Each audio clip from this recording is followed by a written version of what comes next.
Hello and welcome to IAMC Radio and Podcasts. Glad to be here. Today we're going to explore the top news headlines for April 28th.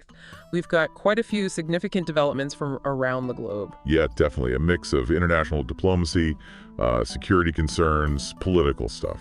Quite a range. Absolutely.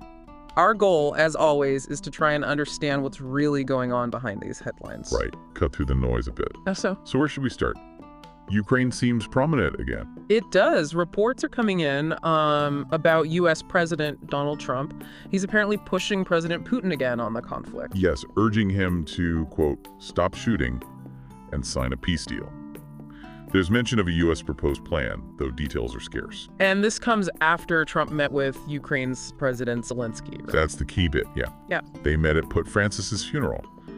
First time they've actually met face-to-face since February. Interesting timing. And I read that President Trump suggested Zelensky might be willing to discuss Crimea. He did suggest that, yes, that Zelensky might be ready to concede Crimea to, reach some kind of peace agreement. Wow. Okay, that's a big potential development, considering Russia's annexation, not just of Crimea, but those 4 other territories. It really is. It opens up a lot of questions about what a deal could even look like and, well, the future for Ukraine's territory. Definitely something to watch. Okay, let's shift focus now. There's concerning news from Nigeria's Middle Belt. Very concerning. We're seeing 77 different groups from the region raising the alarm. They're using incredibly strong language, even genocide. Genocide. Over what exactly? The reports mention ongoing attacks. Yes, mass killings, land seizures. They're pointing fingers at successive governments, including President Tinubu's current administration, for what they call lethargy and apathy in protecting people. So they feel abandoned, essentially. Pretty much. And they're pushing back against the idea that this is just, simple farmer-herder clashes. They insist it's systematic terror aimed at conquest, at taking land. And what are they demanding? What's the proposed solution from their side? Well, they're asking for the right to bear firearms for self-defense. That's a major step. Also, they want a regional security corps, something like the Amotoken set up in the Southwest. And they want specific groups labeled as terrorists. Correct. They're calling for groups like Miadi Allah to be formally designated as terrorist organizations. It shows a complete breakdown of trust in official protection. A really volatile situation there. Okay, sticking with Nigeria, but shifting to political circles. There's this story involving the APC and an influencer. Yes. The All Progressives Congress, the ruling party, they've given a 7-day deadline to Very Dark Man. Very Dark Man. Right, the social media influencer. A deadline for what? For an apology. He criticized Senate President Gaza Akpabio for attending Pope Francis's funeral in the Vatican. And his criticism was based on? His argument was that Akpabio should have been in Nigeria, focusing on the country's serious insecurity problems instead of traveling abroad. I see. So it's about priorities. How has the APC responded? Well, the party's South-South chapter defended Akpabio, stating he was nominated by the president to lead the delegation. So they see it as fulfilling an official duty. Okay, another point of tension. Now, also related to Pope Francis's passing, there's been some quite troubling misinformation spreading. Yes, unfortunately. A Nigerian pastor, Chris Oyakhilome, has been making claims, false claims, about the cause of the Pope's death. What's he claiming? He's alleging the Pope died from the coronavirus vaccine, saying it caused a stroke and blood clots. But that contradicts the official Vatican statement, doesn't it? I thought they cited a stroke triggered by a coma and heart failure. Exactly. The Vatican was clear. Oyakhilome's claim is completely unfounded. And, he has a history of promoting these kinds of conspiracy theories, linking 5G to COVID before, for instance. Right. It's just crucial. People rely on credible sources, especially with sensitive news like this. Absolutely vital. Yeah. Okay, let's move over to South Asia now. Tensions seem to be escalating sharply between India and Pakistan. Yes, following that recent terrorist attack in Kashmir, which India blamed on Pakistan, India has taken some drastic steps. Drastic is the word. They've ordered most Pakistani citizens currently in India to leave the country. Most citizens? That must be causing chaos, especially for families. It's having a huge human cost.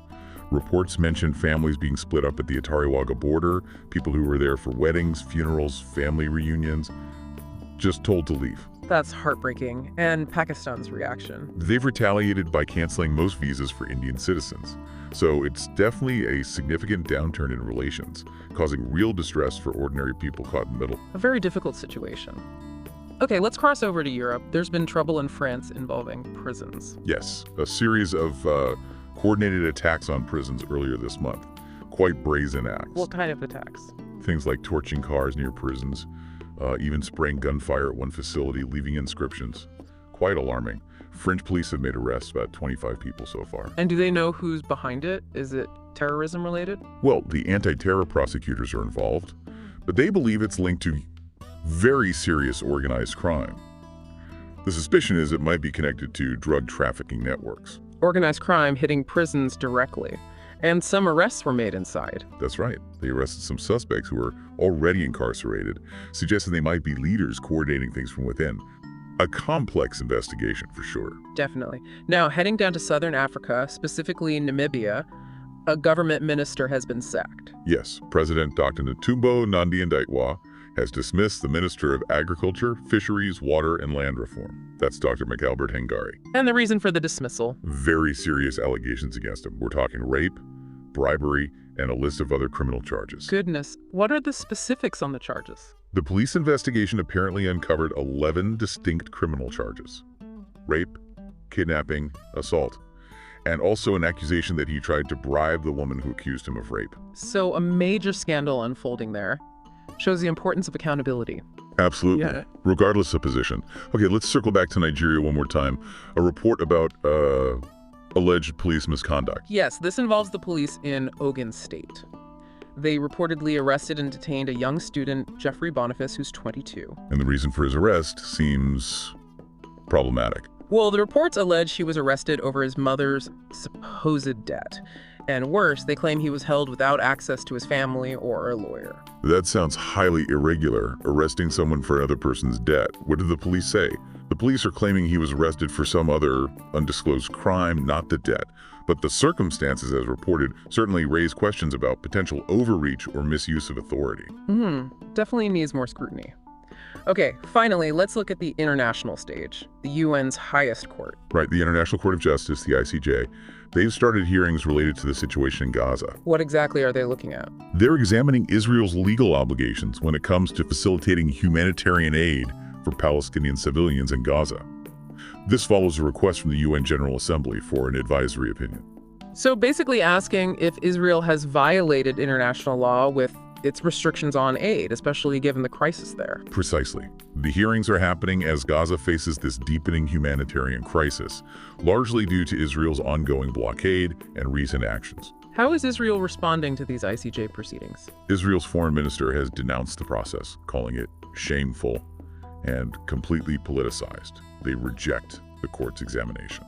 So strong words from Israel, but the court proceeding nonetheless. Yes, the ICJ is moving forward with its assessment of international law in this specific, very difficult context. The outcome could be quite significant. And one last item, briefly from the U.S., an immigration raid. Yes, U.S. authorities arrested over 100 undocumented migrants in a raid, this one at a nightclub in Colorado.